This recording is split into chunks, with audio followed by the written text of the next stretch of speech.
Stories from the Snug. Sherlock Holmes, A Study in Scarlet by Arthur Conan-Doyle. Part 1, being a reprint from the reminiscences of John H. Watson, MD, late of the Army Medical Department. Chapter 5, Our Advertisement Brings a Visitor. Our morning's exertions had been too much for my weak health, and I was tired out in the afternoon. After Holmes' departure for the concert, I lay down upon the sofa and endeavoured to get a couple of hours' sleep. It was a useless attempt. My mind had been too much excited by all that had occurred, and the strangest fantasies and surmises crowded into it. Every time that I closed my eyes, I saw before me the distorted, baboon-like countenance of the murdered man. So sinister was the impression which that face had produced upon me that I found it difficult to feel anything but gratitude for him who had removed its owner from the world. If ever human features bespoke vice of the most malignant type, there were certainly those of Enoch J. Drebber of Cleveland. Still, I recognised that justice must be done, and that the depravity of the victim was no condonement in the eyes of the law. The more I thought of it, the more extraordinary did my companion's hypothesis that the man had been poisoned appear. I remembered how he had sniffed his lips, and had no doubt that he had detected something which had given rise to the idea. Then again, if not poison, what had caused the man's death, since there was neither wound nor marks of strangulation? But on the other hand, whose blood was that which lay so thickly upon the floor? There were no signs of a struggle, nor had the victim any weapon with which he might have wounded an antagonist. As long as all these questions were unsolved, I felt that sleep would be no easy matter, either for Holmes or myself. His quiet, self-confident manner convinced me that he had already formed a theory which explained all the facts, though what it was I could not for an instant conjecture. He was very late in returning, so late that I knew that the concert could not have detained him all the time. Dinner was on the table before he appeared. "It was magnificent," he said, as he took his seat. "Do you remember what Darwin says about music?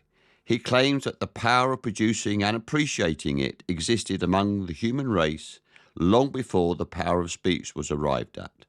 Perhaps that is why we are so subtly influenced by it. There are vague memories in our souls of those misty centuries when the world was in its childhood." "That's a rather broad idea," I remarked. "One's ideas must be as broad as nature if they are to interpret nature," he answered. "What's the matter? You're not looking quite yourself. This Brixton Road affair has upset you." "To tell the truth, it has," I said. "I ought to be more case-hardened after my Afghan experiences. I saw my own comrades hacked to pieces at Maiwand without losing my nerve." "I can understand. There is a mystery about this which stimulates the imagination. Where there is no imagination, there is no horror. Have you seen the evening paper?" "No." "It gives a fairly good account of the affair. It does not mention the fact that when the man was raised up, a woman's wedding ring fell upon the floor. It is just as well it does not." "Why?" "Look at this advertisement," he answered. "I had one sent to every paper this morning immediately after the affair." He threw the paper across to me, and I glanced at the place indicated. It was the first announcement in the Found column. "In Brixton Road this morning," it ran, "a plain gold wedding ring found in the roadway between the White Hart Tavern and Holland Grove. Apply Dr. Watson, 221B, Baker Street, between 8 and 9 this evening." "Excuse my using your name," he said. "If I used my own, some of those dunderheads would recognise it and want to meddle in the affair." "That is all right," I answered. "But supposing anyone applies, I have no ring." "Oh, yes, you have," he said, handing me one. "This will do very well. It is almost a facsimile." "And who do you expect will answer this advertisement?" "Why, the man in the brown coat, our florid friend with the square toes. If he does not come himself, he will send an accomplice." "Would he not consider it as too dangerous?" Not at all if my view of the case is correct, and I have every reason to believe that it is. This man would rather risk anything than lose the ring. According to my notion, he dropped it while stooping over Drebber's body and did not miss it at the time. After leaving the house, he discovered his loss and hurried back, but found the police already in possession. Owing to his own folly in leaving the candle burning, he had to pretend to be drunk in order to allay the suspicions which might have been aroused by his appearance at the gate. Now put yourself in that man's place. On thinking the matter over, it must have occurred to him that it was possible that he had lost the ring in the road after leaving the house. What would he do then? Would he eagerly look out for the evening papers in the hope of seeing it among the articles found? His eye, of course, was light upon this. He would be overjoyed. Why should he fear a trap? There would be no reason in his eyes why the finding of the ring should be connected with the murder. He would come. He will come. You shall see him within an hour. And then, I asked, "Oh, you can leave me to deal with him then. Have you any arms?" "I have my old service revolver and a few cartridges." "You had better clean it and load it. He will be a desperate man, and though I shall take him unawares, it is as well to be ready for anything." I went to my bedroom and followed his advice. When I returned with the pistol, the table had been cleared, and Holmes was engaged in his favourite occupation of scraping upon his violin. "The plot thickens," he said as I entered. "I've just had an answer to my American telegram. My view of the case is the correct one." "And that is?" I asked eagerly. "My fiddle would be the better for new strings," he remarked. "Put your pistol in your pocket. When the fellow comes, speak to him in an ordinary way. Leave the rest to me. Don't frighten him by looking at him too hard." "It is 8 o'clock now," I said, glancing at my watch. "Yes, he will probably be here in a few minutes. Open the door slightly. That will do. Now put the key on the inside. Thank you. This is a queer old book I picked up at the stall yesterday. De Jure Inter Gentes, published in Latin at Liège in the Lowlands in 1642. Charles's head was still firmly on his shoulders when this little brown-backed volume was struck off. Who is the printer? Philippe de Croix, whoever he may have been. On the flyleaf, in very faded ink, is written, Ex Libris Gulielmi White. I wonder who William White was. Some pragmatical 17th century lawyer, I suppose. His writing has a legal twist about it. Here comes our man, I think. As he spoke, there was a sharp ring at the bell. Sherlock Holmes rose swiftly and moved his chair in the direction of the door. He heard the servant pass along the hall and the sharp click of the latch as she opened it. "Does Dr. Watson live here?" asked a clear but rather harsh voice. He could not hear the servant's reply, but the door closed and someone began to ascend the stairs. The footfall was an uncertain and shuffling one.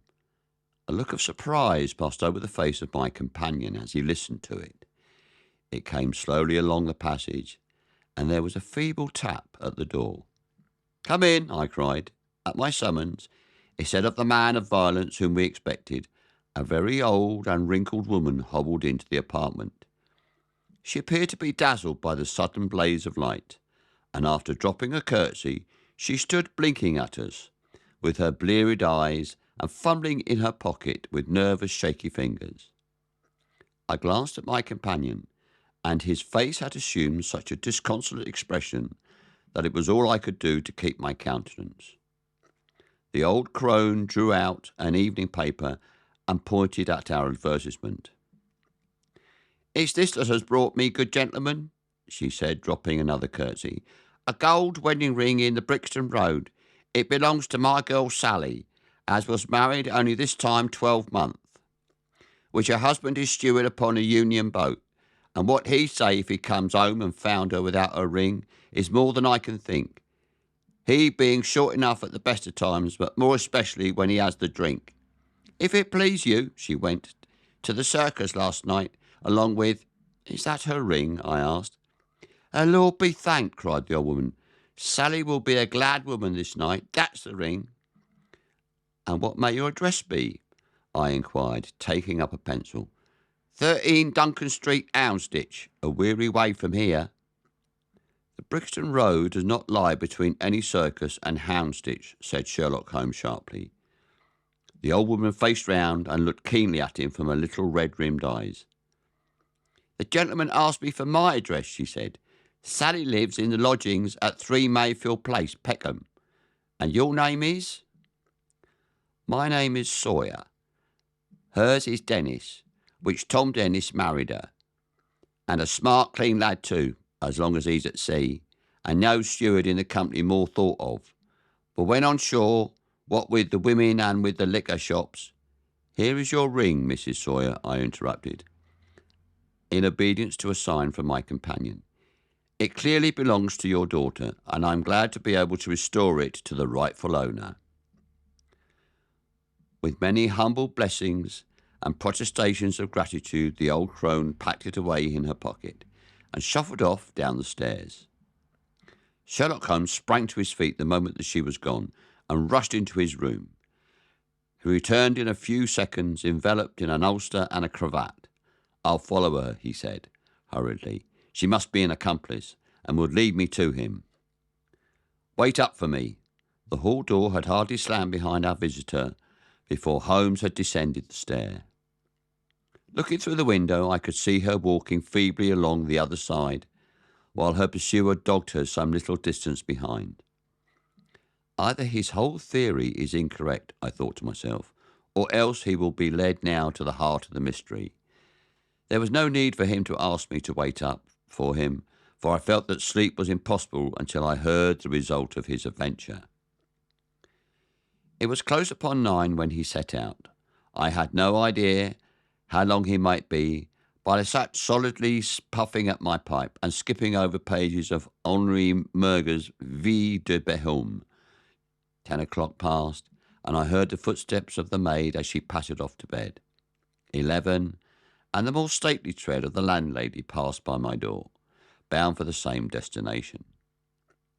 It was close upon 12 before I heard the sharp sound of his latchkey. The instant he entered, I saw by his face that he had not been successful.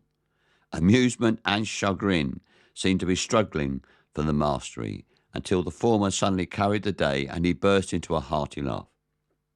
I wouldn't have the Scotland Yarders know it for the world, he cried, dropping into his chair. I have chaffed them so much that they would never let me hear the end of it.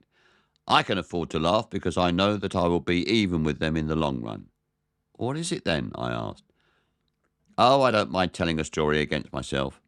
That creature had gone a little way when she began to limp and show every sign of being footsore. Presently she came to a halt and hailed a four-wheeler which was passing. I managed to be close to her so as to hear the address, but I need not have been so anxious, for she sang it out loud enough to be heard the other side of the street.